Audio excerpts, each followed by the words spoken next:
It's now time for me to bring you another episode of POV. So now I'm here to share because Onana shouldn't have allowed that goal to happen. Patrick Dorgu had his eyes on the ball, trying to control it, taking the first touch, and then trying to pass the ball to André Onana. You'll be asking, what was André Onana thinking? Where was he going? He was supposed to be in the goalpost because Patrick Dorgu had that ball in the situation, under control. So I just don't know what's wrong with Onana. But, I share the pain of United fans. I share their frustrations. And I understand why United fans are calling for the head of André Onana because they feel he's not a good goalkeeper. Even for United to ditch David De Gea and bring in André Onana in the first place, I consider one of the most shocking and appalling football decisions ever in the history of football. I've never seen anything like that. Full of incompetence, and I don't know who even sanctioned that deal to take place. But you talk about Onana, talking about how error-prone he's been. Now, there's been a tussle between Chelsea fans and United fans. Chelsea fans asking if United fans think André Onana is more error-prone than Robert Sanchez. United fans also asking Chelsea fans if they think that Robert Sanchez is more error-prone than David De Gea. I think that matter we could discuss, or could be up for discussion for another time, but not today, where Manchester United, in the game against Ipswich Town, we're really struggling. Now, I was checking the numbers, and André Onana in 2 seasons for Manchester United, so let's say 1.5 seasons, because this season hasn't fully ended. In 2 seasons for Manchester United, André Onana has made 12 errors leading to goals. 12 errors leading to goals. And guess how many David De Gea did? Which even had United fans complaining and criticizing him, saying he wasn't good with his feet. David De Gea made 17 errors in 2 years. André Onana in 17 errors in 12 years, if I should put it. But André Onana already has made 12 in 2. So imagine André Onana spending 12 years at Old Trafford. That could be disastrous for Manchester United. That would actually be the end of the club. And I think they might end up getting relegated. But that game at the Old Trafford was a game you'd expect Manchester United, to have won. So United had to dig deep. They led at 2-1, courtesy Matthias de Ligt, and then also Ipswich managed to pull one back.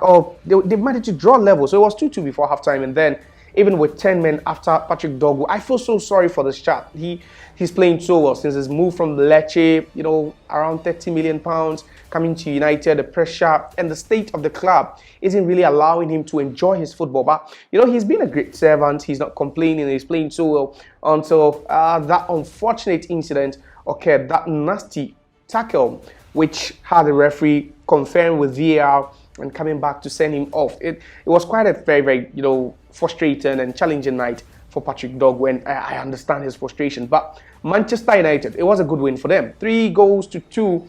And even with 10 men, tells you that there's still something hidden within this team. I believe that they just need to get things under control. I feel they have to get rid of their goalkeeper. He's not really helping matters for them. He's been awful. He's been the worst goalkeeper, in the league by a mile. I don't see him even, exhibiting the basic and fundamental traits of a goalkeeper. He looks so flat. He looks so, bulky. He looks so lanky for a goalkeeper for me. He lacks reflexes. I believe that's where United should be looking at. It was a good win for them. 3 more points for them. Helps them drift away from the relegation zone. Yeah, they drift away. So you'll be thinking, even with a win, that United should be, battling for top 4. But even with that win against Ipswich Town, United are not really in the mix for top 4 finish. Not even to talk about a finish in the top 8 or even top 10. They are way, way, way behind. But I believe it was nonetheless a good win for them. 34 points. It was great. And I just think that Ruben Amorim could start getting things right. He needs to make some bold decisions. He needs to be a man of his words. We saw him during his days at Sporting, and I think that that win against Ipswich could just propel them. It could be what just gets them going. It brings back some amount of confidence for the players. And Bruno Fernandes, what a game he had. Harry Maguire was also on top in defense, despite the fact that United conceded 2. That was a bullet of a header, after that corner kick from Bruno Fernandes to make it 3-2 for Manchester United. So it was a good win. I just feel that, from my point of view, Manchester United will need to do away with André Onana. At least by next season or by the end of the season, he should be packing and leaving Manchester. Now, to the Anfield, that it was, actually a replica of that Carabao Cup final we expected. So it was a final in the Premier League before the final between Newcastle and then also Liverpool. And Liverpool, you'd be thinking that it would have been a very difficult night for them, especially looking at the form of Newcastle United when they travel away from home or even sometimes when they play at home. But Liverpool were undeterred. I think they didn't even flinch. 2-0, and Mohamed Salah kept on working magic for his side. So in 28 games already, the Egyptian king has been involved in 42 goals. And I'm looking at the numbers, I'm asking, this looks like Messi-like numbers. These are crazy numbers. And in the last 10, 15 years in world football, only 2 players have been able for free. I just don't know what you're thinking. But you talk about Mohamed Salah, and this is by far the best individual, performance.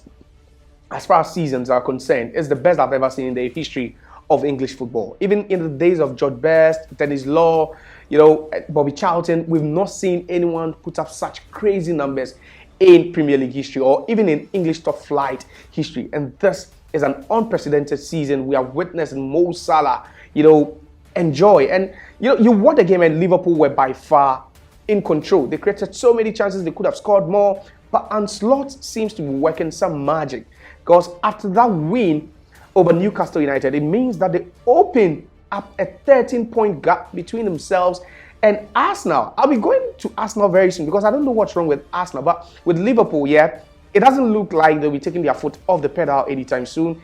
It's still first gear for them and they are just enjoying the ride. In fact, they are really, coasting to yet another Premier League title, which could see them draw level with Manchester United, who won their 20th Premier League title some 12 years ago when Ferguson was still manager. So with Liverpool, it looks like, history is beckoning for them and they could do it. But talk to me about Arsenal. I don't know, but I just feel this is one of the poorest Arsenal sides I've seen since their days under Arsene Wenger. They used to make us feel that they could challenge for the league, but I've always said it.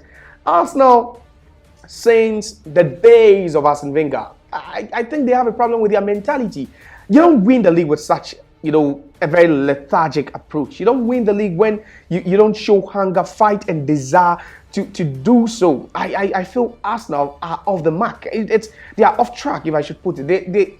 They just do not have what it takes. Yes, you could talk about the fact that the likes of Bukayo Saka got injured, Gabriel Jesus, Kai Havertz. You can list the players on the injury list. But that doesn't mean that at this point of the season, where we thought that after battling Manchester City for the Premier League title in 2 successive seasons, they'll be losing woefully at this point of the season. So in midweek, they ended up losing to West Ham at home in the London Derby. They dropped 3 points. And then again, at the City ground against Nottingham Forest, they dropped 2 more points. So in 2 games, out of an available 6 points, Arsenal managed to get 1, which means that Liverpool are still cruising to the title. But for me, I'm not surprised. I don't believe Arteta is good enough. I don't know what you think. I'm only sharing my point of view. I don't think Arteta has got what it takes. He doesn't have the balls. He doesn't have the courage. He doesn't have the temerity, to lead a team like Arsenal. You're looking at the quality they possess.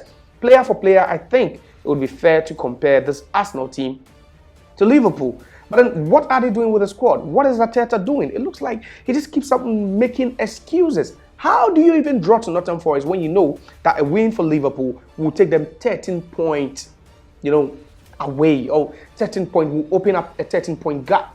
How do you even draw? And I don't know what's happening to Arsenal. But if you're an Arsenal fan, then I think, yes, perhaps they are having another Netflix season. They'll be like, next season will be our season. I just don't believe that. But Arsenal were just poor. They were shambolic. They lacked the fighting spirit. They didn't have the hunger and desire to win 3 points. But then kudos to Nottingham Forest, who did it, majestically, at least getting a point off Arsenal. The last time Liverpool visited, it ended 1-1 as well. So there's not a team that you could just walk to the City ground and say, I'm going to pick up all 3 points. It's always difficult for any traveling team. And I think at this point, I could say emphatically, based on my projections and what Arsenal could end up doing, because they'll further disappoint. So I would say that Liverpool are champions in my books. You can have your own opinion, but you can just drop them in the comment section. Now, Manchester City also did something great, in their game against Tottenham Hotspur.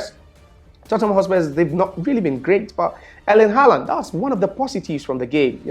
Scoring his 20th Premier League goal of the season. It's great. And he also became just, in fact, his overall gameplay is below par. But as far as his job as a striker is concerned, he knows how to find the back of the net in games like this. And his goal, that single goal he scored throughout 90 minutes, was what actually gave Manchester City that 3 points. I think Erling Haaland is really, Manchester City's savior this season. He's been great for them. He's been unplayable at times, when he has been from the right wing for Liverpool. It's crazy if you should ask me. 25 goals, 17 assists. Erling Haaland is also, a striker. He's a player on his own. He has his own, flaws as a player, but then his strength is to get the goals, and he did just that for Manchester City in their game away at Tottenham Hotspur. Now I'm looking at the table and I'm like, whoa, it's getting interesting. Arsenal, to me, are the most disappointing team so far this season. You don't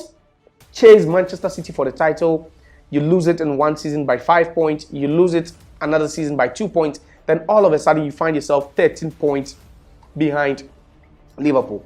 I tell you what, I think it's just a weak mentality by Arteta. And if Arsenal do not really get rid of him and bring in a coach like Diego Simeone, a Conte-like coach, or even a Simeone Inzaghi, like coach, I think Arsenal could go the next 10, 20 years even without winning the league. I'm just saying, based on what I've seen.